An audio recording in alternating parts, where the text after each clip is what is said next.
हाँ जी। तो आज वाले वीडियो में हम लोग क्वेश्चन नंबर 25 और उसके बाद वाले क्वेश्चंस का सॉल्यूशंस करेंगे। इसके पहले वाले वीडियोस में मैंने ऑलरेडी क्वेश्चन नंबर 24 तक का सॉल्यूशंस अपलोड करा दिया है। तो जिन लोगों को क्वेश्चन 24 तक के सॉल्यूशंस चाहिए तो आप डिस्क्रिप्शन में प्लेलिस्ट मिल जाएगा, वहाँ से जाके आप अपना सॉल्यूशन जो है किसी भी क्वेश्चंस का देख सकते हो। उसके अलावा चैप्टर नंबर 1 एंड 2 उसका भी लिंक आपको डिस्क्रिप्शन में मिल जाएगा, प्लेलिस्ट। तो उसके सॉल्यूशंस आपको देखने हैं तो वो भी आप प्लेलिस्ट में जाके देख सकते हो। तो यस तो आइए स्टार्ट करते हैं क्वेश्चन नंबर 25। तो 25 वाला जो क्वेश्चन है ना, वो बेस्ड है आपका revaluation of assets and reassessment of liabilities. तो 25, 26, 27, 28 ये चार क्वेश्चन जो है वो बेस्ड है आपके रीवैल्यूएशन पे। इसके बाद वाले क्वेश्चन में भी रीवैल्यूएशन बनाना है, साथ में पार्टनर्स कैपिटल बनाना है। तो बिफोर स्टार्टिंग क्वेश्चन नंबर 25 मैं आपको क्विकली जो है रिवाइज करा देता हूँ रीवैल्यूएशन अकाउंट कैसे बनता है। तो रीवैल्यूएशन अकाउंट जो होता है ना, रीवैल्यूएशन अकाउंट दो इसके क्या होते हैं, पार्ट आप कह लो या दो मेथड आप कह लो। जब क्वेश्चंस में आपसे बोलता है ना, when revised values of assets and liabilities are shown और रिकॉर्डेड इन द बुक्स, तो आपको नॉर्मल रीवैल्यूएशन अकाउंट बनाना है इस टाइप से जो आप बनाते हो ज़्यादातर क्वेश्चंस में ये। और अगर कुछ नहीं भी बोलेगा तो वी अज्यूम कि भाई जो भी बुक वैल्यू में चेंजेस आया है, रिवाइज हुआ है, उसको हम दिखा रहे हैं। बट जब आपको क्वेश्चन बोलेगा when revised value are not to be shown और not to be recorded in the books, तो उसके लिए आपको सिंगल एंट्री पास करनी होती है, एडजस्टमेंट सिंगल एंट्री। ठीक है, सिंगल जर्नलिटीज पास करनी होती है। तो सबसे पहले मैं रीवैल्यूएशन के बारे में बता दूं। जब भी आपसे बोलेगा रीवैल्यूएशन अकाउंट बनाओ, तो रीवैल्यूएशन अकाउंट बहुत ही सिंपल होता है। सिंपल सिंपल याद रख लेना। देखो, आपको ना 11th क्लास का ये गोल्डन रूल ऑफ जर्नलिटीज याद होना चाहिए, दैट्स इट। उसी के ऊपर सारी चीज़ें बेस्ड है। ये अगर याद नहीं होगा तो बहुत दिक्कत आएगी, क्योंकि ये आपको याद होना बहुत ज़रूरी है, आगे के सभी चैप्टर्स में हेल्प करता है। और ख़ास तौर से जब आप जर्नलिटीज़ पास करते हो ना, जर्नलिटीज़, तो वहाँ पे आपको हेल्प करता है। अदरवाइज बच्चे रट के जाते हैं कि भाई इधर वाला इधर डेबिट करो, कौन सा क्रेडिट करो, तो आपको रटने की जरूरत नहीं है। अगर आपको जर्नलिटीज़ का कंसेप्ट पता है तो रटने की जरूरत नहीं है। सिंपल सिंपल आपको 2 मिनट में समझाता हूँ, सुनो। अगर एसेट्स, एक्सपेंसेस और लॉसेस, ये तीन आइटम दिया हो, कोई सा भी एसेट्स हो जैसे बिल्डिंग, फर्नीचर, डेटर्स, ठीक है, बिल्स रिसीवल। अगर कोई भी एक्सपेंसेस दिया हो, सैलरी, वेजेस, ये सारे, और अगर कोई लॉसेज है, तो ये जेनेटिक्स में पढ़ा, ये ऑलरेडी क्लास 11th में हमने पढ़ रखा है। जिनको पढ़ रखा है समझ में आता है वो अच्छी बात है, जिनको नहीं पढ़ा है सही से 11th क्लास, उनके लिए आपको बता रहा हूँ। तो ये तीन चीज़ें क्या होता है, जब भी इंक्रीज होता है तो इसे आप डेबिट करते हो, जब भी डिक्रीज होता है तो इसे आप क्रेडिट करते हो। कौन कौन सी चीज़ें, कोई भी एसेट्स हो, कोई भी एक्सपेंसेस हो या लॉसेज हो।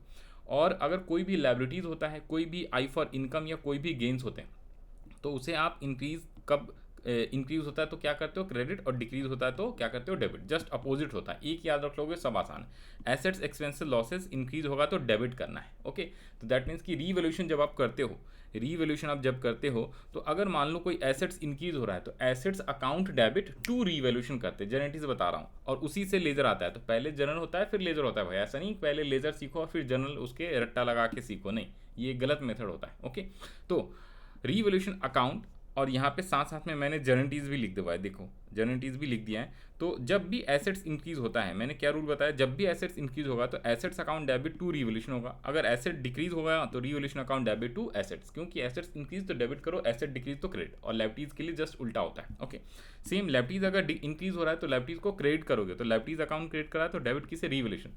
जितने भी एसेट्स और लायबिलिटीज जो होता है ना, इंक्रीज डिक्रीज होता है at the time of reconstitution of partnership form, तो उसके प्रॉफिट और लॉस को रीवैल्यूएशन अकाउंट के थ्रू क्या किया जाता है, एडजस्ट किया जाता है। ये आप समझ लो, तो इसीलिए हम लोग रीवैल्यूएशन अकाउंट बनाते हैं। फिर है क्या, लायबिलिटीज डिक्रीज हो जाएगा तो liabilities account debit to revaluation. उसके अलावा कभी कभी क्वेश्चन में अनरिकॉर्डेड एसेट्स या अनरिकॉर्डेड लायबिलिटीज देता है। जैसे जो पहले से कोई एसेट्स दिख नहीं रहा था बैलेंस बुक्स ऑफ अकाउंट्स में, और जिस दिन रिकंस्ट्रक्शन करा उस दिन अचानक से कोई एसेट्स या लायबिलिटीज आ गया। तो देखो, अचानक से कोई एसेट्स या लायबिलिटीज आ गया तो सिंपल इसका इंक्रीज ही मानना। ठीक है, अनरिकॉर्डेड का मतलब पहले से नहीं था, अब रिकॉर्ड कर रहे हैं, मतलब कि एसेट्स इंक्रीज हुआ, जस्ट लाइक इंक्रीज की तरह ही आप इसको ट्रीट करते हो। और unrecorded liability just like increase in liabilities की तरह ही से ट्रीट करते हैं। तो रीवैल्यूएशन टू लायबिलिटी तो revaluation to liabilities, assets account debit to revaluation, assets account debit to revaluation. उसके अलावा रीवैल्यूएशन के एंड में क्या होता है, डिफरेंस अमाउंट आएगा। तो डिफरेंस या तो प्रॉफिट होगा या लॉस। तो प्रॉफिट होता है तो revaluation to old partners capital या current account in old ratio, and अगर लॉसेज होगा तो ओल्ड पार्टनर्स कैपिटल या current account debit to revaluation account. कैसे? तो रिवोल्यूशन अकाउंट अगर आप लेजर बनाना चाहते हो तो ये रहा लेजर। तो एसेट्स इंक्रीज होता है तो क्रेडिट साइड में क्यों आता है? Because assets account debit to revolution, तो रिवोल्यूशन को क्रेडिट करा, एसेट इंक्रीज है तो एक सिर्फ याद रह जाएगा तो बाकी सारी याद है। एसेट्स इंक्रीज होता है क्रेडिट होता है, तो एसेट डिक्रीज होगा तो डेबिट, लायबिलिटीज इंक्रीज होगा तो भी डेबिट, लायबिलिटी डिक्रीज होगा तो क्रेडिट, और अनरिकॉर्डेड का मतलब ही इंक्रीज होता है। तो अनरिकॉर्डेड अगर एसेट्स है तो आपको इंक्रीज की तरफ ही लिखना है, जस्ट लाइक इंक्रीज, और अनरिकॉर्डेड लायबिलिटीज है तो इंक्रीज इन लायबिलिटीज की तरह ही आपको लिखना है। ओके, और ये वाला एक एक्स्ट्रा पॉइंट दिया है, कभी कभी रेम्युनरेशंस पार्टनर्स को मिलता है ना, तो रिवोल्यूशन के थ्रू कभी कभी, ठीक है, ये चैप्टर 1 में भी पढ़ा था, तो वहाँ से एक या दो क्वेश्चन इसके ऊपर बेस्ड है, तो कभी आएगा या नहीं भी आ सकता है। तो आएगा तो उसके लिए यहाँ पे मैंने अलग से पॉइंट लिख दिया। और बाकी जब डिफरेंस निकालोगे या तो लॉस होगा या प्रॉफिट होएगा तो ओल्ड रेशो में ओल्ड पार्टनर में बांट दो, लॉस होगा तो ओल्ड रेशो ओल्ड पार्टनर में आपको डिस्ट्रीब्यूट कर देना है। कैपिटल अकाउंट या फिर करेंट तभी होता है जब फिक्स कैपिटल मेथड है, अदरवाइज करेंट अकाउंट हम लोग क्या करते हैं, नहीं लिखते हैं, उसकी जगह पे कैपिटल मानते हैं फ्लक्चुएटिंग कैपिटल मेथड के लिए। ओके, तो ये हो गया आपका जर्नटीज भी हो गया और साथ में मैंने लेज़र भी करा दिया। उसके अलावा पॉइंट बी वाला भी आपको करा देता हूँ। अगर आपसे बोलता है कि भाई बुक्स ऑफ अकाउंट्स के अंदर शो नहीं करना है, बुक्स ऑफ अकाउंट्स के अंदर शो नहीं करना है जो भी एसेट्स और लायबिलिटीज़ में इंक्रीज डिक्रीज हुआ है, तो सबसे पहले आप उसके लिए क्या करोगे, नेट इफेक्ट निकालोगे एसेट्स और लायबिलिटीज़ में इंक्रीज डिक्रीज। तो अगर एसेट्स इंक्रीज होता है तो उसे आप प्लस करते हो, एसेट्स इंक्रीज होता है तो उसे आप प्लस करते हो, लायबिलिटीज़ डिक्रीज होगा तो उसे आप प्लस करोगे, एसेट डिक्रीज है और लायबिलिटीज़ इंक्रीज हो रहा है तो उन दोनों को आपको माइनस करके नेट इफेक्ट निकालना है। नेट इफेक्ट अगर पॉजिटिव है तो उसे प्रॉफिट बोलते हैं, और नेट इफेक्ट अगर निगेटिव में आएगा तो उसे आप लॉस बोलोगे। और जैसे ही प्रॉफिट और लॉस आया तो सेम जैसे आप लोग एक्यूमुलेटर प्रॉफिट और लॉस की एंट्री सिंगल एंट्री पास करते थे एडजस्टमेंट एंट्री, तो सेम यहाँ पे एडजस्टमेंट एंट्री पास करनी है, गेनर टू सैक्रिफाइजर, और अगर लॉस है तो सैक्रिफाइजर टू गेनर। कैसे? अगर वो क्वेश्चन में आपसे बोलता है ये वाला, ये पॉइंट बी के लिए मैंने बताया कि जब रिवाइज्ड वैल्यू को नॉट शोन या not recorded in the books करना है तो आपको गेनर टू सैक्रिफाइजर या सैक्रिफाइजर टू गेनर करना है। तो ये सिंपल रिवोल्यूशन का कंसेप्ट। अब आइए अब हम लोग क्वेश्चन स्टार्ट करते हैं यहाँ पे सॉल्यूशंस ऑफ क्वेश्चन नंबर 25। तो आ जाओ। Hari, Kunal and Uma are partners in a firm sharing profit and losses in the ratio of 5:3:2. From 1st April 2018 they decided to share future profits and losses in the ratio of 2:5:3। तो यानी कि इसका old ratio है आपका 5:3:2, new ratio है 2:5:3। Their balance sheet showed 1 अप्रैल 2018। अच्छा, ये तो डिसाइड किया है 1 अप्रैल 2018 को, और ये क्वेश्चन बहुत ही इंपॉर्टेंट रहने वाला है बिकॉज ये 2019 के एग्जाम में आया हुआ है। ओके, इसीलिए यहाँ पे 1 अप्रैल 2018 को इसने डिसाइड करा। तो आगे कह रहा है their balance sheet showed a balance of rupees 75,000 in profit and loss account and a balance of 15,000 in investment fluctuation fund. For this purpose, it was agreed that goodwill of the firm is valued at 3 lakh. तो देखो यहाँ पे ये goodwill valued वाला goodwill. इसके अलावा दो चीज़ें पहले से बुक्स ऑफ अकाउंट्स में दिया हुआ है, एक तो 75,000 का प्रॉफिट एंड लॉस का बैलेंस है एंड 15,000 का इन्वेस्टमेंट फ्लक्चुएशन फंड में बैलेंस है। तो इन दोनों को आप क्या कर देते हो, ओल्ड पार्टनर्स ओल्ड रेशो में डिस्ट्रीब्यूट कर देते हो। याद आ रहा है कुछ? हाँ जी, याद आ रहा है ना, ओल्ड पार्टनर ओल्ड रेशो में डिस्ट्रीब्यूट कर दो इफ़ नथिंग इज गिवन, जब तक उसने बोला नहीं है एडजस्टमेंट एंट्री करने को। तो ओके, अब बात करते हैं गुडविल वैल्यूड है। तो गुडविल जब वैल्यूड करते हैं तो इसके लिए गेनर टू सैक्रिफाइजर, यानी जो पार्टनर गेन करेगा उसके कैपिटल या करेंट अकाउंट को डेबिट और सैक्रिफाइजर को क्रेडिट। फिर कह रहा है investment having book value of 50,000, ये है book value 50,000 and valued at 35। तो इसके लिए इन्वेस्टमेंट फ्लक्चुएशन को पूरा डिस्ट्रीब्यूट ना करके इसके हिसाब से आपको करना है। ये वाला ऑलरेडी हमने पिछले ही वीडियोस में इन्वेस्टमेंट फ्लक्चुएशन फंड के ऊपर जितने भी केसेस, 6 केसेस हो सकता है मैक्सिमम पॉसिबल, उसके क्वेश्चंस भी करे थे, केसेस भी बताया था। तो जिनको ये नहीं आएगा समझिए वो पिछला वाला वीडियो देख लेना। इसके अलावा stock having a book value of 50,000 be depreciated by 10%। तो डेप्रीशिएशन कितने से हो गया है, 10% से डेप्रीशिएशन हो गया है स्टॉक की वैल्यू में, यानी कि स्टॉक की वैल्यू 10% से घटा दो, डिक्रीज कर दो। पास necessary guarantees for the above in the books of form. तो ये कह रहा है इन द बुक्स ऑफ फॉर्म आपको बनाना है। दैट मीन्स ये केस 1 वाला है आपको, जिसके अंदर आपसे क्या कहता है, ये जो भी एसेट्स और लायबिलिटीज़ में इनकी डिक्रीज हुआ है अमाउंट, उसको बुक वैल्यू में शो करना है। ओके, तो सिंपल आप यहाँ पे जर्नटीज बनाना है, ना कि आपको अकाउंट बनाना है। जो क्वेश्चंस की रिक्वायरमेंट होगा वही, ये नहीं कि पहले रिवैल्यूएशन अकाउंट बनाओ फिर उससे जर्नल, नहीं भाई नहीं। तो जर्नल अलग है, रिवैल्यूएशन अलग है, और एक्चुअली में आपको पहले जर्नल आना चाहिए बिना रिवैल्यूएशन के, फिर रिवैल्यूएशन आना चाहिए। ठीक है, तो जर्नटीज पे मेन कंसेप्ट वो था, आपको बता दिया। एसेट्स एक्सपेंसेस लॉसेस इंक्रीज होता है तो डेबिट, डिक्रीज होगा credit. Liabilities incomes and gains increase है तो क्रेडिट और डिक्रीज है तो डेबिट। ऐसे करते हैं, ये जर्नटीज का रूल है क्लास 11th का, इसलिए भूलना मत, उससे लेजर बनता है। तो आओ यहाँ पे हम लोग स्टार्ट करते हैं अपना सॉल्यूशंस। तो सबसे पहले सॉल्यूशंस के लिए जेनेटिक्स का फॉर्मेट बना देते हैं। आ जाओ जी, जेनेटिक्स का फॉर्मेट रुक जाओ बना के बताता हूँ।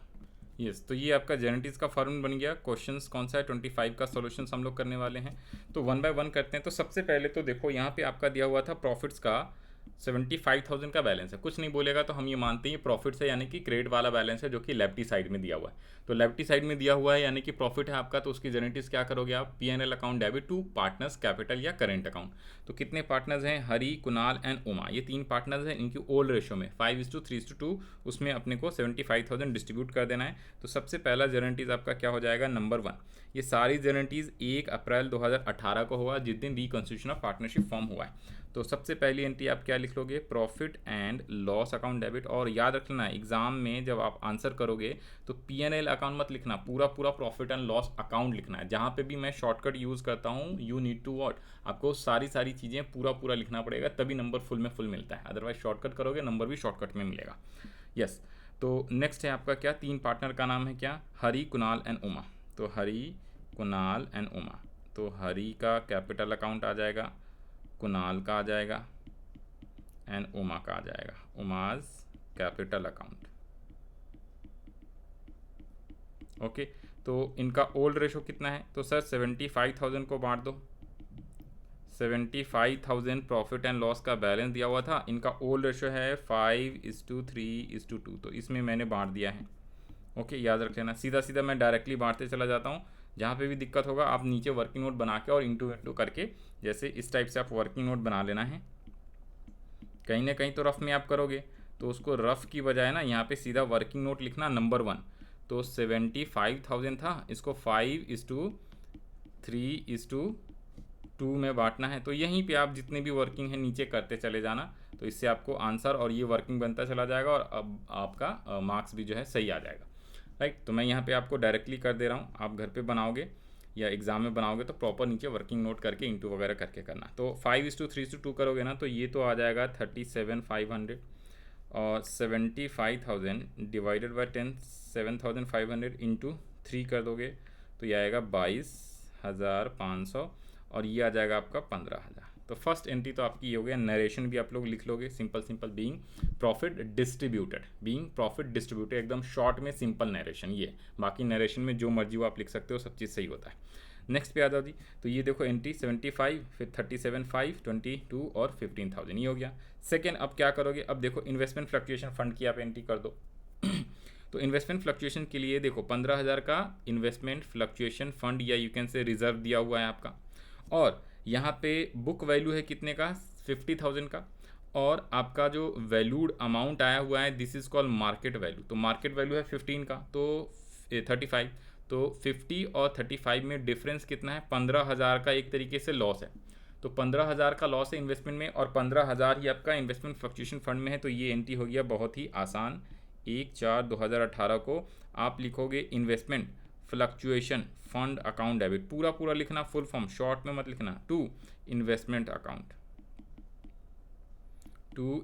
अकाउंट 15,000, बस एंट्री ये ख़त्म। कोई भी अमाउंट डिस्ट्रीब्यूट नहीं होगा, वाई सर वाई, बिकॉज 50,000 का इन्वेस्टमेंट बुक वैल्यू था और 35,000 का मार्केट वैल्यू, तो ये आपका लॉस हो गया और पूरा लॉस जो है सेटअप हो गया है इन्वेस्टमेंट फ्लक्चुएशन फंड से। तो हमारा कोई भी अमाउंट अब बचा नहीं है, तो हमें कोई भी अमाउंट को डिस्ट्रीब्यूट करने की ज़रूरत नहीं है। ये हो गया आपका सेकेंड एंट्री। नेक्स्ट आ जाते हैं अब गुडविल वाला का लिए, तो ये आपका कंप्लीट हो गया एंट्री, ये दोनों हो गया, ये भी हो गया। अब 2 एंट्री बच गया, एक तो स्टॉक का और एक गुडविल का। तो गुडविल के लिए तो क्या करते हो, गेनर टू सैक्रिफाइजर, तो आपको रेशो निकालना पड़ेगा, दैट इज़ ओल्ड रेशो और न्यू रेशो का सैक्रिफाइस और गेनिंग। तो इसकी तो वर्किंग नोट आपको बनाना ही बनाना है। तो वर्किंग नोट नंबर 2, सबसे पहले आप लिख लो सैक्रिफाइजिंग शेयर या यू कैन से रेशो। तो शेयर लिख लिया मैंने, तो आप क्या लिखते हो, old share minus new share. कौन कौन से पार्टनर है सर, हरी, उमा, हरी, कुणाल और उमा। तो हरी, कुणाल एंड उमा। ओके, तो इनका ओल्ड कितना था, 5/10, 3/10 एंड 2/10। माइनस कर दो, न्यू रेशो कितनी है सर, न्यू रेशो दिया हुआ है 2, 5, 3, तो 2/10, 5/10 एंड 3/10। अब इसका आप एलसीएम लोगे तो सभी का एलसीएम 10 और 10 आएगा। तो यहाँ पे आएगा 5 - 2, 3 माइनस 5, 2 माइनस 3। तो दो पार्टनर गेन कर रहे हैं 2/10 माइनस का 1/10 एंड 3/10। तो जिसका भी निगेटिव में आया है वो पार्टनर क्या है, वो गेन वाले हैं। निगेटिव वाले क्या हैं सर, गेन वाले हैं। निगेटिव वाले गेन क्यों होते हैं, because we are calculating sacrificing ratio. अगर गेनिंग रेशो निकालोगे निगेटिव आएगा तो उसे आप सैक्रिफाइस बोलते हो, नॉर्मल जो प्लस वाला होता है उसे गेन बोलते हैं। तो यहाँ पे दो पार्टनर गेन कर रहा है, कुणाल और उमा। तो इसके हिसाब से एंट्री हो जाएगी Kunal's capital account debit to Kunal's capital account और उमाज कैपिटल अकाउंट। तो ये लो, ये आप लिख लो Kunal's capital account and Uma's capital account. और टू किसका लिख लोगे, गेनर टू सैक्रिफाइजर लिखना है ना सर। अमाउंट भी बता दो। अब यहाँ पे देखो जैसी गेनिंग और सैक्रिफाइजिंग आया तो गुडविल का अमाउंट दिया हुआ था सर कितने, 3 लाख रुपीज़, 3 लाख। तो इस 3 लाख को आप डिस्ट्रीब्यूट किस किस में कर दोगे, तीनों पार्टनर्स में जो जो रेशो आया हुआ है। 3 लैक्स इंटू ये तो 3/10 होएगा, 3 lakhs into 2/10 and 3 lakhs into 1/10। तो 1/10 के लिए तो 30,000 आ गया, 2/10 आएगा 60,000 और 3/10 आएगा 90,000। ठीक है ना। तो ये तीनों का आ गया। तो इसकी जो जेनरेटीज़ है उसमें आप इतने इतने अमाउंट लिख लोगे। ठीक है। और यहाँ पे हरी का आप क्या कर लोगे, हरी का क्रेडिट कर दोगे। क्यों सर, क्योंकि हरी जो हुआ है गेन सैक्रिफाइस करा है, हरीज कैपिटल अकाउंट। तो गेनर टू सैक्रिफाइजर होता है, एंट्री आपको स्टार्टिंग में मैंने रिवाइज कराया था। तो यहाँ पे तो इसका तो 90,000 आया है, इसका 60,000 आया है और इसका 30,000। ये आप यहाँ से आंसर वेरीफाई करा सकते हो। कहाँ पे, हाँ जी ये रहा, गुडविल के लिए सबसे लास्ट में दिया हुआ है। ओके, गुडविल का सबसे लास्ट में दिया हुआ है। इन्वेस्टमेंट फ्लक्चुएशन का सेकेंड एंट्री, एंट्री ऊपर नीचे हो सकती है, उससे कोई फ़र्क नहीं पड़ता। ठीक है, एंट्री आप जो है ऊपर नीचे लिख सकते हो क्योंकि सारी एंट्री सेम ही है, एक ही डेट को हो रहा है। तो ऊपर नीचे एंट्री जो मर्जी आप लिख लो, उससे कोई फ़र्क नहीं पड़ता। तो हमने गुडविल वाला भी कर लिया, प्रॉफिट एंड लॉस भी कर लिया, इन्वेस्टमेंट फ्लक्चुएशन कर लिया। अब बच गया है स्टॉक का। स्टॉक की बुक वैल्यू कितनी, 10% से हो गया है आपका क्या, डिक्रीज़। तो याद करो स्टॉक इज एसेट्स, एसेट्स की वैल्यू डिक्रीज होती है। तो जर्नल एंट्री क्या होता है, revaluation account debit to, revaluation account debit to assets account. तो एसेट्स की जगह पे स्टॉक, तो revaluation account debit to stock account लिख दोगे। और 50,000 का 10% कितना होता है, 5,000। तो इसके लिए आप यहाँ पे भी लिख लो 1/4/2018, फिर 1/4/2018। तो यहाँ पे एंट्री आप लिखोगे क्या, रीवैल्यूएशन अकाउंट डेबिट। क्यों सर, क्योंकि एसेट डिक्रीज हुआ है टू स्टॉक अकाउंट। कितने रुपीज़ से सर, 5,000 से। 5,000 क्यों आया सर, ये जो 50,000 था ना, इसका 10% हमने 5,000 निकाला। और दूसरी एंट्री इसी से रिलेटेड है। दूसरी एंट्री में क्या करोगे, जैसे ही रीवैल्यूएशन अकाउंट क्या हुआ है, रीवैल्यूएशन अकाउंट आपका यहाँ पे डेबिट हुआ है ना, तो एक बार आपको क्रेडिट भी करना पड़ेगा। रीवैल्यूएशन को टोटल टैली करा देना होता है। टैली का मतलब क्या होता है, एक तरीके से रीवैल्यूएशन को आपने यहाँ पे डेबिट करा है तो रीवैल्यूएशन में आपका लॉस बुक हो गया। लॉस बुक हो गया है तो उस लॉस को आप डिस्ट्रीब्यूट भी तो कराओगे। तो लास्ट में ओल्ड रेशो में, याद रख लेना है, ओल्ड रेशो में इस 5,000 को डिस्ट्रीब्यूट कराना होता है। जब आप लेज़र बनाओगे तो इसे लॉस बोलते हो। कैसे, एक बार आपने स्टॉक को यहाँ पे 5,000 लिख दिया ना, स्टॉक डिक्रीज हुआ है तो लास्ट में यहाँ पे 5,000 को ABC जो भी पार्टनर होगा उसमें ओल्ड रेशो में डिस्ट्रीब्यूट करा के इस रिवैल्यूएशन को टोटल टैली भी तो कराते हो। तो जर्नलिटीज़ में अगर एक बार डेबिट है तो उसको टैली कराने के लिए दूसरी बार क्रेडिट कर दोगे तो अपने आप वो ठीक हो जाता है। तो यहाँ पे तो फर्स्ट एंट्री आपका स्टॉक का क्या हो गया है, रीवैल्यूएशन कराना, स्टॉक इज रीवैल्यूड या डिक्रीज्ड। और सेकंड में ये जो रीवैल्यूएशन का लॉस है, being revaluation distributed among partners old ratio.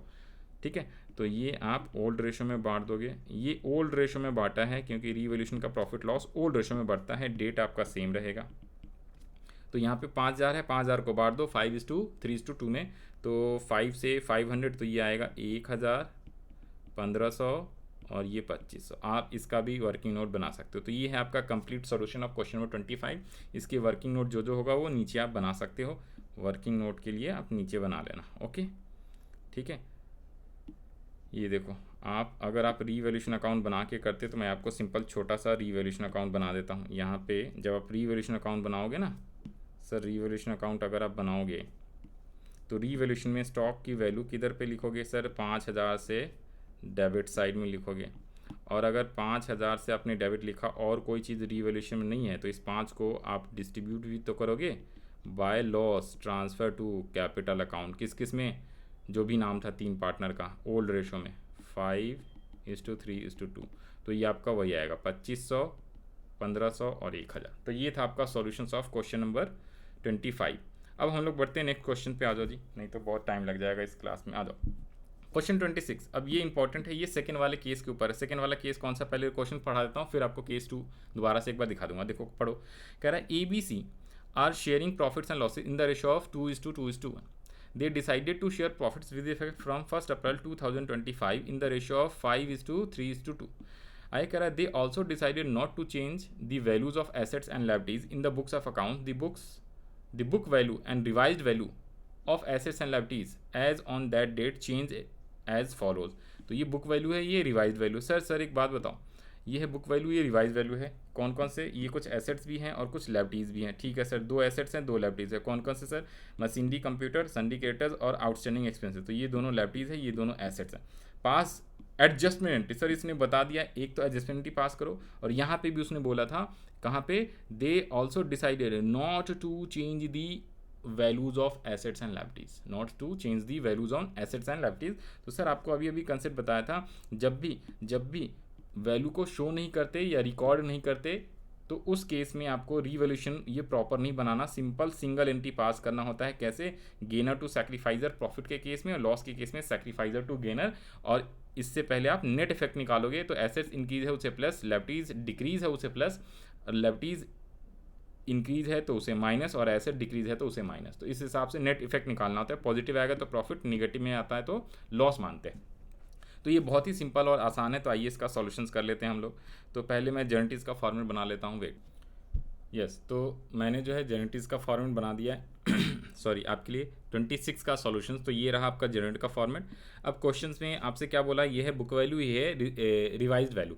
तो we need to compare book value revised value से। तो बुक वैल्यू अगर 2,50,000 है और रिवाइज्ड वैल्यू आपका 3 लाख है, तो इसका मतलब है 50,000 से ये इंक्रीज़ होगा। ओके, बुक वैल्यू अगर 2 लाख है और ये 175 है, तो इसका मतलब 25,000 से आपकी ये वाली वैल्यू डिक्रीज़ हुई है। ऐसे आपको नेट इफेक्ट निकालना है। तो इसको वर्किंग नोट में करेंगे नेट इफेक्ट, और साथ में आपको गेनिंग और सैक्रिफाइसिंग शेयर भी निकालना है, और ये जेनेटिक्स का पार्ट हो जाएगा। तो यहाँ पे आओ, सबसे पहले आप वर्किंग नोट बना दो। वर्किंग नोट में आप क्या करोगे, तो सर वर्किंग नोट में सबसे पहले तो नेट इफेक्ट निकाल देंगे, नेट इफेक्ट। ठीक है जी, नेट इफेक्ट के लिए आपको क्या करना पड़ता है सर, याद करो फॉर्मेट या फार्मूला। तो अगर एसेट्स इंक्रीज है, क्या है जी, increase in value of assets. तो अगर एसेट्स की वैल्यू इंक्रीज हुई है तो उसे आप प्लस करोगे। अगर एसेट्स की वैल्यू इंक्रीज है तो लायबिलिटीज़ की वैल्यू अगर डिक्रीज़ हुई है, जस्ट अपोजिट होता है। लायबिलिटीज़ की वैल्यू अगर डिक्रीज़ हुआ है तो उसे आप क्या करोगे, प्लस करोगे। और माइनस किसे किसे करोगे, तो यू कैन ईजिली अंडरस्टैंड। अगर डिक्रीज़ हुआ है, decrease in value of assets, और increase in value of liabilities, यही वाला फॉर्मेट था। और इससे आपका नेट इफेक्ट आ जाएगा, या तो प्रॉफिट या लॉस।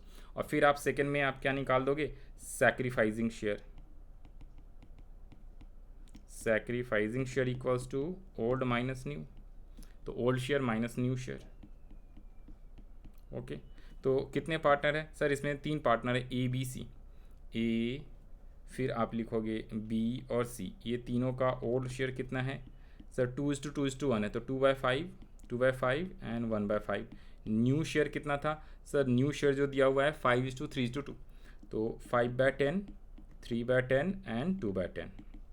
तो देखो भाई, यहाँ पे एलसीएम निकाल देंगे और यहाँ पे नेट इफेक्ट। तो नेट इफेक्ट कैसे सॉरी, तो आओ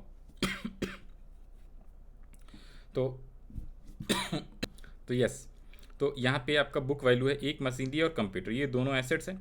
तो एक बार तो मशीन की वैल्यू इंक्रीज़ हो रहा है, दूसरी बार कंप्यूटर की वैल्यू डिक्रीज़ हो रहा है। सन्डी creditors is liabilities, outstanding expenses is also liabilities. तो एक बार आपका क्या हो रहा है, ये डिक्रीज़ हो रहा है और ये आपका इंक्रीज़ हो रहा है। सर यहाँ पे दिखाओ ना, ये 50,000 से इंक्रीज़ है, 25,000 से डिक्रीज़ है, और 15,000 से ये क्या हो रहा है, 15,000 से डिक्रीज़ हो रहा है, और ये आपका 10,000 से इंक्रीज़ हो रहा है। तो आप यहाँ पे वैल्यू लिख लो। अब एसेट्स लायबिलिटीज़ की जगह पे आप कौन सी वैल्यू लिख लोगे, जो जो एसेट्स इंक्रीज डिक्रीज है उसका नाम लिख लेंगे। तो ये लो working note, increase in the value of, कौन सा sir, increase in the value of machinery और कंप्यूटर डिक्रीज हो रहा है, तो मशीन की वैल्यू तो इंक्रीज हो रहा है, डिक्रीज हो रहा है वैल्यू ऑफ कंप्यूटर, तो माइनस कर देंगे। और क्रेडिटर्स की वैल्यू इंक्रीज नहीं, क्रेडिटर्स की वैल्यू डिक्रीज हो रही है, तो डिक्रीज होएगा तो क्रेडिटर्स ऐड हो जाता है, डिक्रीज इन लायबिलिटीज़। और आपका है आउटस्टैंडिंग एक्सपेंसेस की वैल्यू इंक्रीज है, तो आउटस्टैंडिंग एक्सपेंसेस, ओके। ये आपका आउटस्टैंडिंग 10,000 था, क्रेडिटर्स जो था 15,000 से था, मशीनरी 50,000 से था, और कंप्यूटर की वैल्यू 25,000 थी। तो नेट इफेक्ट निकाल दो आप, नेट इफेक्ट कितना हो गया, 65 माइनस 35, 65 माइनस 35, तो ये आ गया आपका 30,000 रुपये। तो 30,000 पॉजिटिव में आया है, तो यू कैन सिंपली से दिस इज़ योर प्रॉफिट्स। तो प्रॉफिट है तो गेनर टू सैक्रिफाइजर लगेगा, राइट। अब गेनर टू सैक्रिफाइजर के लिए आप रेशो निकाल दो, सर रेशो कितना कितना आ जाएगा, ये लो। तो रेशो आ गया एलसीएम 10 10 और 10, 5 2 10, 2 2 4 माइनस 5 से 2 2 4 माइनस 3, एंड यहाँ पे आ जाएगा 5 2 2 माइनस 2, तो ये ज़ीरो आ गया, इसका माइनस का 1/5 और 1/5, तो ये आपका क्या हो रहा है, गेन कौन कर रहा है, ए का निगेटिव आया, दैट मीन्स कि वो गेन कर रहा है। तो A's capital account debit to B's capital account, क्योंकि सी का तो सीधा सीधा क्या है, नील है, ना तो गेन ना तो सेक्रीफाइस। तो आप यहाँ पे जर्नटीज पास करोगे, A's capital account debit to B's capital account being adjustment entry pass. आप नरेशन सो सिंपल लिख के, तो नरेशन आना ही है कुछ ना कुछ, बट आप नरेशन जितना शॉर्ट में लिखोगे आपका टाइम सेव होएगा और नंबर उतने ही मिलते हैं। तो बीइंग एडजस्टमेंट एंट्री पास, एडजस्टमेंट एंट्री पास, बाकी आप नरेशन अपने हिसाब से जो मर्जी लिख लोगे, मेरे को कोई दिक्कत नहीं है। डेट लिखना है या सीरियल नंबर, तो 1 अप्रैल 2025, क्योंकि इसी दिन रिकॉन्स्टिट्यूशन हुआ है। और कितने रुपीज़ आएगा, तो देखो ये जो 30,000 का प्रॉफिट है इसमें 1/5 करना है, तो 30,000 इंटू 1/5, तो सेक्रीफाइजिंग और गेनिंग रेशो निकाला है, 30,000 का नेट प्रॉफिट है, तो इसलिए 5 से 5 6,000 आया क्या, एक बार आप आंसर वेरीफाई करा लो। सर 5 6 3,000 कैसे आया, एक सेकेंड, हाँ जी ठीक तो है, ये 1/5 थोड़े 1/10 है। सर ये सेक्रीफाइजिंग रेशो 1/10 है, तो आप इसे 1/10 लिखो ना, 1/5 कहाँ से लिख दिया था मैंने। तो 30,000 इंटू 1/10, ओके, तो ये 3,000 आ जाएगा। तो ये आपका हो गया सॉल्यूशंस ऑफ क्वेश्चन नंबर 26। तो बाकी के 27 28 भी एकदम सेम ऐसी डिट्टो है। आइए ज़रा उसको क्विकली फास्ट तरीके से कर लेते हैं। तो आपको करना क्या था, जो भी रिवाइज वैल्यू था ना उसका नेट इफेक्ट लेना था, गेनर सैक्रिफाइजर शेयर निकालना था, और gaining partners capital account to sacrificing partners capital account कर देना था। This is the solutions of question number 26। You can also take screenshots of this answers, okay. अब हम लोग बढ़ते हैं क्वेश्चन नंबर 27 पे। क्वेश्चन 27 क्या कह रहा है, तो आइए ज़रा।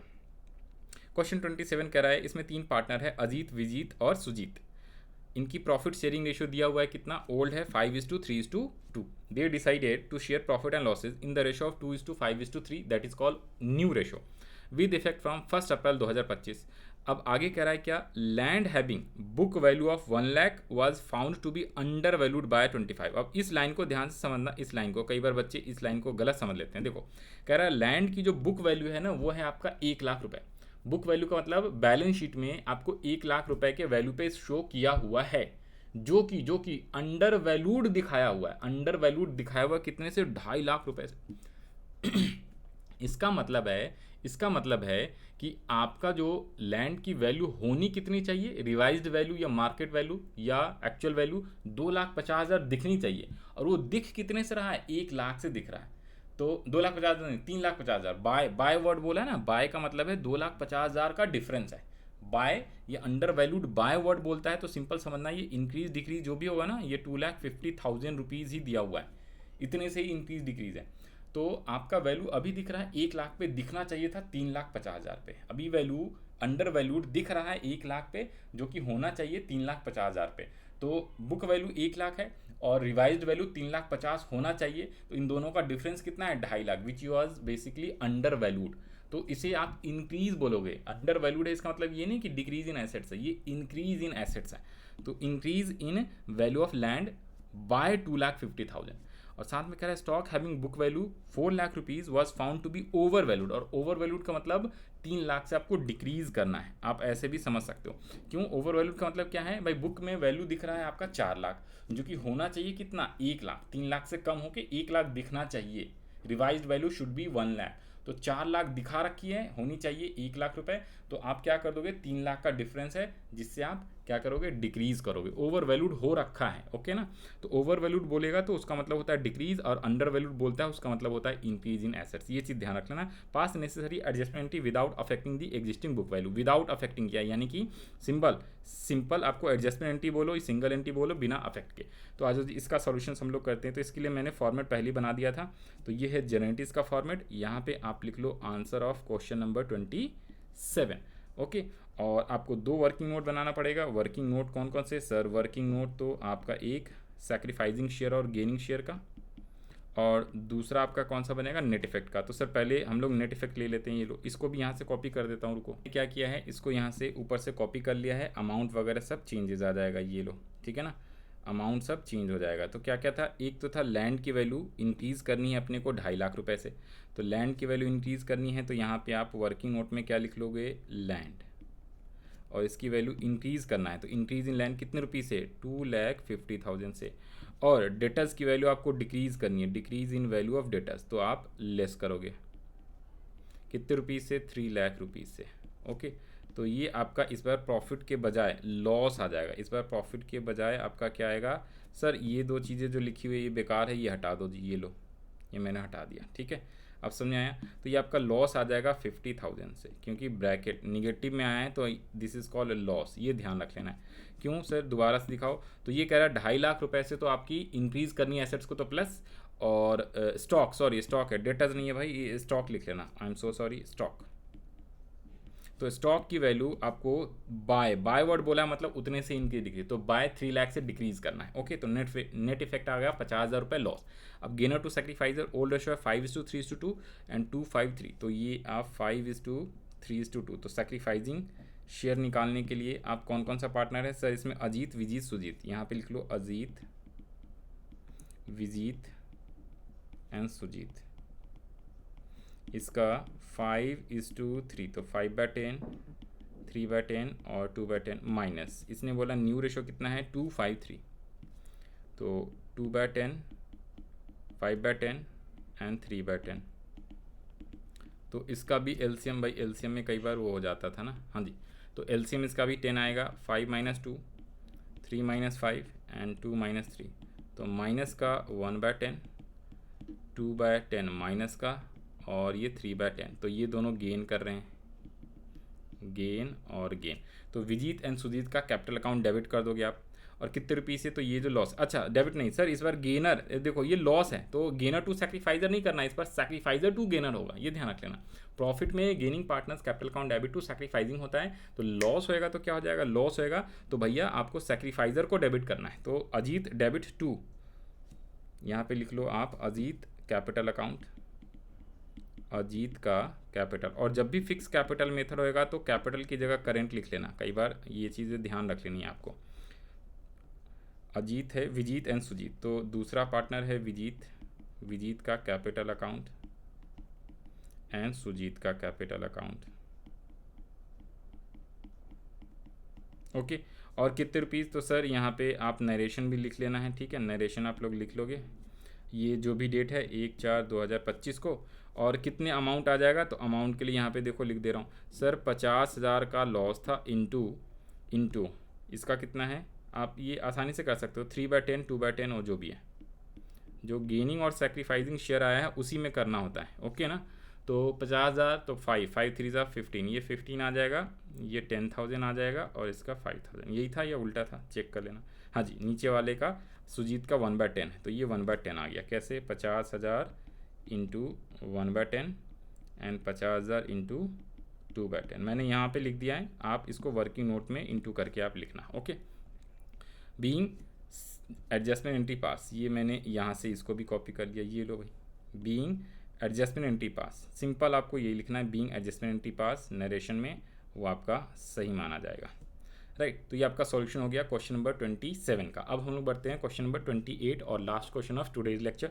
बाकी के क्वेश्चन हम लोग नेक्स्ट वीडियो में करेंगे। तो 28 भी कर लेते हैं, आ जाओ। देखो कह रहा है इस बार बैलेंस शीट आपको बना के दिया हुआ है। कह रहा है क्वेश्चन में Pinky and Rocky are partners in a firm sharing profit and losses in the ratio of 3:2। The balance sheet as on 31 March 2025 as follows. Capital account दोनों का दिया हुआ है, क्रेडिटर्स दिया हुआ है, कैश भी, मशीनरी, बिल्डिंग। आई कह रहा goodwill of the firm is valued goodwill है तो गेनर टू सैक्रिफाइजर इसके लिए होता है। And building at ₹90,000 on 31 March 2025। तो बिल्डिंग की वैल्यू जो है ये यहाँ पे 72,000 दिया हुआ है और ये कह रहा है बिल्डिंग की वैल्यू होनी कितनी चाहिए, 90,000। अच्छा, ये कह रहा है ना goodwill of the firm valued हुआ है कितना, 36,000 एंड बिल्डिंग 90,000, ये वैल्यूड हुआ है, दैट मीन्स की कॉल मार्केट वैल्यू। तो अगर यहाँ पे 72 है तो आपका बिल्डिंग कितना हो जाना चाहिए, 90, यानी कि increase. The partner decided to share profits equally, new ratio equal यहाँ पे दिया हुआ है, यहाँ पे जानबूझ के दिया हुआ है, विद इफेक्ट फ्रॉम 1 अप्रैल 2025। और यहाँ पे देखो ये 2025 1 अप्रैल है और ये 31 मार्च 2025 है, क्लोजिंग है। अगर पास necessary accounting entries without effect the giving figure. तो बिना इफेक्ट के है तो इसमें भी सिंपल आपको गारंटीज पास करनी है। तो पहले तो आपको सैक्रिफाइजर टू गेनर निकालना है और इसमें सिर्फ और सिर्फ एक तो गुडविल के लिए एडजस्टमेंट पास कर दोगे और दूसरा जो आपका बिल्डिंग है, बिल्डिंग कितना का है, डिफरेंस देख लो ज़रा। बिल्डिंग है आपका यहाँ पे कितने हैं, 72 और 90, इन दोनों का डिफरेंस ले लोगे तो 18,000 आ जाएगा। अब सर ये 18,000 जो है आपका, ये जो 18,000 रुपये है, ओके, तो ये आपका क्या है, बिल्डिंग की वैल्यू दी हुई है 72 और होनी कितनी चाहिए आपकी, होनी चाहिए 90,000 रुपीज़, है ना। 31 मार्च को होनी चाहिए 90,000, तो इंक्रीज़ करना है। तो इंक्रीज़ का मतलब ये प्रॉफिट्स है, तो प्रॉफिट्स के लिए गेनर टू सैक्रिफाइजर ही करना है। तो आपको क्या करना है, आ जाओ जी। तो 28 का यहाँ पे मैंने आपको फॉर्मेट बना दिया है ऑलरेडी, यहाँ पे लिख लो आंसर ऑफ क्वेश्चन 28। मैंने जेनेटिक्स का फॉर्मेट बना दिया, ओके। एक ही जेनेटिक्स पास करनी है, इसके लिए नेट इफेक्ट निकालना है। तो नेट इफेक्ट तो इस बार क्या आ जाएगा, सिर्फ और सिर्फ नेट इफेक्ट किसका है, तो सिर्फ और सिर्फ एक ही एसेट दिया हुआ है सर, बिल्डिंग दिया हुआ है। तो नेट इफेक्ट कितना आ जाएगा सर, ये आ जाएगा, ये लो यहाँ पे मशीन की जगह अब बिल्डिंग लिख लो। बिल्डिंग 90,000 का है और 72,000 इसकी बुक वैल्यू है, होनी चाहिए 90। तो 18,000 रुपये का क्या है, एक तरीके से प्रॉफिट है। 18,000 रुपये एक तरीके से आपका ये प्रॉफिट है। तो इस प्रॉफिट के लिए ही तो हम लोग गेनर टू सैक्रिफाइजर करेंगे, ओके। हाँ सर ठीक है। तो अब आपको सैक्रिफाइजिंग शेयर निकालना है। दो पार्टनर है पिंकी एंड रॉकी, तो निकाल दो जी, पिंकी एंड रॉकी। सर इसका ओल्ड रेशो दिया हुआ है कितना, 3:2 और न्यू है 1:1। तो 3/5 2/5 माइनस 1/2 1/2 न्यू इक्वल दिया हुआ था। अब आपका यहाँ पे एलसीएम आ जाएगा 10, अभी भी एलसीएम 10 ही आएगा। 5 2 10 तो 3 2 6 और ये 5 1 5, 4 - 5 तो 1/10 और -1/10। तो ये आपका गेन हो रहा है, कौन, रॉकी गेन कर रहा है, रॉकी। तो Rocky's capital account debit to Pinky's, तो यहाँ पे आप लिख लो रॉकीज़, रॉकी का कैपिटल अकाउंट डेबिट। क्यों सर, रॉकी गेन कर रहा है ना और प्रॉफिट हुआ है, टू पिंकी। अरे सर इसमें एक गुडविल भी है, तो उसके लिए भी आपको एंट्री पास करनी, तो दो गारंटीज हो जाएगा भाई। देखो Rocky's capital account debit to Pinky, एक तो गुडविल का और एक आपका ये प्रॉफिट ऑफ एसेट्स का, ठीक है, एक गुडविल का और एक प्रॉफिट ऑफ एसेट्स का। और दोनों में आपको क्या करना है, वो नरेशन लिख के आना। और दोनों एंट्री कब हो रही है, 31 मार्च 2025 को। इस बार 31 मार्च 2025 को एंट्री हो रहा है, या एंट्री नंबर 1 2 लिख देना, डेट देख लेना एक बार, ये देख लो 31 मार्च 2025 को है ना, हाँ जी। तो 31 मार्च 2025 की एंट्री कर देंगे, या आप सिंपली यहाँ पे आपके बुक में तो 1 2 3 लिखा है, तो 1 2 3 एंट्री नंबर लिख लेना आप, कोई दिक्कत वाली बात नहीं। कन्फ्यूजन हो तो एंट्री नंबर लिख लो, उससे कोई दिक्कत नहीं है। थोड़ा सा आप हाफ मार्क्स कर जाता है, बट आप डेट लिख के आना। तो यहाँ पे आओ, तो गुडविल की वैल्यू कितनी है, ये तो 18,000 है, तो 1/10 है, तो 18,000 का 1/10। तो सर यहाँ पे 18,000 इंटू 1/10, ये मैंने एडजस्टमेंट एंट्री पास करी है, 1800 हो जाएगा। और गुडविल कितना दिया हुआ है सर, गुडविल है 36,000 का, तो 36,000 इंटू 1/10 तो 3600, ये गुडविल के लिए है। और ये सिंगल एंट्री एडजस्टमेंट के लिए। तो ये आपकी जेनेटिक्स हो जाती है। क्वेश्चन नंबर 20 ये रहा 36 और 18,000 का 1/10 तो 1800। यहाँ पे ये देखो ये रेशो भी दिया हुआ है, गेनर सेक्रीफाइजर, रॉकी गेन कर रहा है और पिंकी सेक्रीफाइस कर रहा है। तो ये आपका सॉल्यूशंस है क्वेश्चन नंबर 28 के लिए। This is the proper solutions. I hope आपको सब चीज़ें समझ में आ गया होगा। हमने इस वीडियो में टोटल 4 क्वेश्चन सॉल्व करे हैं। बाकी के क्वेश्चंस के लिए आप प्लेलिस्ट में जाके नेक्स्ट वीडियो आप देख सकते हो। Okay, bye bye, all the best to all of you. जिन लोग का एग्जाम आ रहा है, टेस्ट आ रहा है, आप लोग अच्छे से प्रिपेयर करते रहो। बाकी कोई भी डाउट होगा आप जो है मेरे को व्हाट्सएप पे ज्वाइन कर लो। मेरा व्हाट्सएप चैनल या व्हाट्सएप नंबर है, वहाँ पे आप टेक्स्ट मैसेज कर सकते हो। कोई भी दिक्कत, कोई भी परेशानी होगी, या डिस्क्रिप्शन में भी आप लिख सकते हो, चैट बॉक्स में भी आप लिख सकते हो। आपका सॉल्यूशंस का जो भी क्वेश्चन क्वेरी होगा उसका रिप्लाई कर दूंगा।